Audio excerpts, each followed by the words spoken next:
대법원 전원합의체가 무죄 취지의 판결을 내리면서 벼랑 끝에 섰던 이재명 경기도지사는 기사회생했습니다. 대법관들 사이 7대5 2표 차이로 의견이 갈렸지만 사실상 한 표 차란 분석도 있습니다. 자, 이 지사의 운명을 가른 그 한 명은 누구일까요? 취재 기자와 함께 자세한 얘기 나눠보겠습니다. 이종원 기자. 네, 대법원입니다. 예. 자, 먼저 법조 기자들 선고 전에는 항상 예측을 많이 하잖아요. 이제 판결이 나왔으니까 이제 부담 없이 얘기를 좀 할 수 있을 것 같은데 실제 파기환송을 예상한 의견이 많았다면서요? 네, 그렇습니다. 이 이재명 지사 사건이 대법원 전원합의체에 회부됐었기 때문인데요.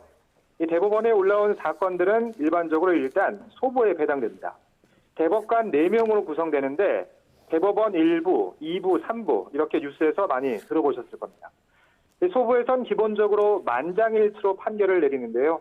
그런데 여기에서 의견이 일치되지 않을 경우엔 전원합의체에 회부됩니다.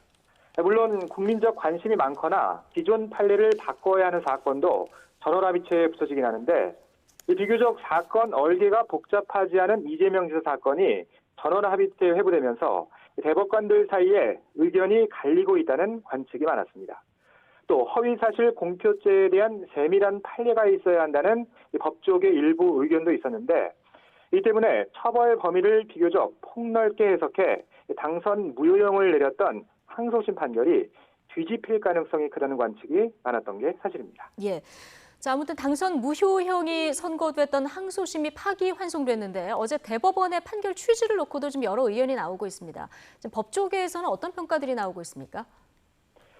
네, 어제 대법원의 판단을 요약해보면 이 선거운동의 핵심 수단인 후보자 토론회의 상징성과 함께 제한된 시간에 공방을 주고받아야 하는 특수성도 고려해야 한다는 것으로 해석됩니다. 적극적으로 허위 사실을 널리 알린 게 아니란 거죠. 상대 후보 질문에 소극적으로 답하는 과정에서 나온 발언까지 처벌할 경우 지나친 사법권 개입이란 판단입니다. 김명수 대법원장의 판결 요지 다시 한번 들어보겠습니다.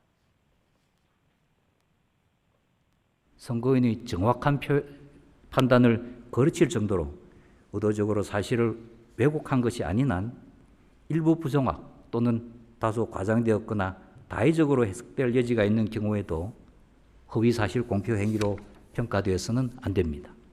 또한 선거를 전후하여 후보자 토론에서 한 발언을 문제 삼아 고소, 고발이 이어지고 이로 인하여 수사권의 개입이 초래된다면 필연적으로 수사권 행사의 중립성에 대한 논란을 피할 수 없습니다.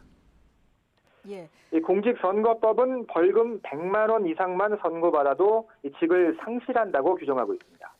이 때문에 중대범죄가 아니더라도 수사와 재판을 통해 선거 결과가 사실상 뒤집힐 수도 있는 만큼 과도한 개입은 자제해야 한다는 논리인데요. 이번 판결을 놓고 민주주의에 꽂힌 선거를 통해 뽑힌 선출직에 대해선 그 표의 무게감을 고려해서 사법권 행사가 신중하게 이루어져야 한다며 긍정적인 평가가 나오고 있습니다. 물론 후보자 토론회에서 어느 정도는 거짓말을 해도 되는 것이냐 이렇게 반문하면서 오히려 공명선거 실천이란 공직선거법의 가치를 훼손한 판결이다 이런 비판의 목소리도 나오고 있습니다. 예. 자, 그런데 어제 다수 의견과 소수 의견이 7대5로 갈렸습니다. 많이들 궁금해하시는 부분이 만약에 이게 6대6으로 나눴으면 어떻게 되는 건가? 아마 이종원 기자도 이 질문 많이 받았을 것 같은데 어떻게 되는 겁니까? 예, 어제 저도 질문을 많이 받았는데요. 예. 이 대법원은 이 대법원장과 함께 대법관 13명이 있습니다. 그런데 이 법원 행정사무를 총괄하는 이 법원 행정처장을 겸한 대법관은 재판에 관여하지 않습니다. 그래서 전원합의체는 대법원장을 포함해서 13명으로만 구성되는데요. 이 홀수로 구성되어 있으니까 이 표결을 할 경우엔 어떤 식으로든 과반을 가질 수 있습니다. 그런데 김선수 대법관이 과거 이재명 지사 사건을 수임했던 일이 있어서 이번 사건 심리를 맡는 게 적절하지 않다. 이렇게 스스로 회피를 한 겁니다. 예. 결과적으로 12명만 재판에 관여하면서 6대6이 나올 수도 있는 상황이었죠. 어느 쪽도 과반이 안 되니 만약 어제도 이런 결론이 나왔더라면 아예 판결을 내릴 수 없었습니다. 이럴 경우엔 대법관들 누구라도 의견이 달라질 때까지 자료도 검토하고 토론도 하면서 과반이 나올 때까지 계속 심리를 이어가게 됩니다. 예. 그래서 어제 다수 의견과 소수 의견이 7대5였지만 실제로는 한 표 차로 유무죄가 갈린 거다 이런 얘기가 나오는 거군요. 자, 어떤 대법관이 실제 캐스팅보드 역할을 한 것으로 볼 수 있을까요? 네, 일단 김명수 대법원장 판단에 주목하는 시선이 있습니다. 물론 대법원장이든 대법관이든 똑같은 한 표를 행사합니다. 그러나 대법원장은 대법관들의 의견을 경청하고 한쪽 의견에 힘을 실어주는 역할을 하는 게 일반적입니다.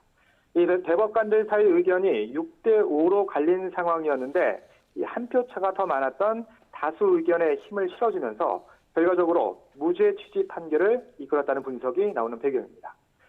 또 다른 한 명이 더 있습니다. 임기가 얼마 남지 않은 최선임인 권순일 대법관인데요. 권 대법관은 중앙선거관리위원회 위원장도 겸임하고 있습니다. 선거 사무를 총괄하는 권 대법관의 판단이 무죄였다는 점에 더 주목해야 한다는 분석이 나오는 이유입니다. 예. 자, 그런데 일각에서는 현 정권에서 임명된 대법관들이 많다 보니까 여권 인사들에 대해서 봐주기 판결을 내린 것 아니냐 이런 시선도 일각에서 나오는데 이거 실제 분석해보면 어떻습니까?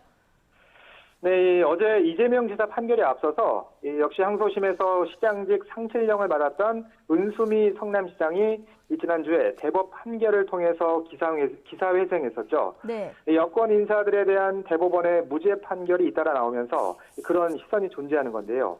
사실 김명수 대법원장과 대법관 13명이 임명된 시기를 보면 이 지난 정부에서 임명된 대법관은 4명뿐이고 나머지 10명은 현 정부 출범 이후에 임명됐습니다. 이 구성만 놓고 보면 그런 오해의 시선이 있을 수도 있는 거죠. 그런데 어제 대법관들의 판단을 보면 꼭 그렇지도 않습니다. 앞서 말씀드린 이 권순일 대법관은 전 정부에서 임명됐지만 어제 무죄 의견이었고 이 김재영 대법관 역시 전 정부에서 임명됐지만 무죄 판단을 내렸습니다. 반대로 현 정부에서 임명됐지만 유죄로 본 대법관도 3명에 달합니다. 소수 의견 5명에 포함된 안철상, 이동원, 노태학 대법관은 모두 문재인 대통령으로부터 임명장을 받았습니다. 예. 네, 아무튼 이재명 지사 1년 7개월에 걸친 재판 끝에 결국 무죄 취지의 판결을 받았습니다. 그래도 아직 재판 절차가 완전히 다 종료된 건 아니죠? 네, 그렇습니다. 이 대법원이 사건을 수원 고급으로 돌려보내면서 파기환송심 재판을 받게 됩니다. 이 공판이 열리면 피고인 신분인 이 지사는 다시 법정에 서야 합니다. 다만 절차상의 문제일 뿐인데요. 향후 재판에서 기존 사실관계를 완전히 뒤집을 새로운 증거 등이 나오지 않는 한 재판부는 상급심인 대법원의 판단에 따라 판결을 내려야 할 의무가 있습니다. 파기환송심이 열릴 수원고법도 통상적인 형사사건 절차에 따라 진행하겠다고 설명했습니다.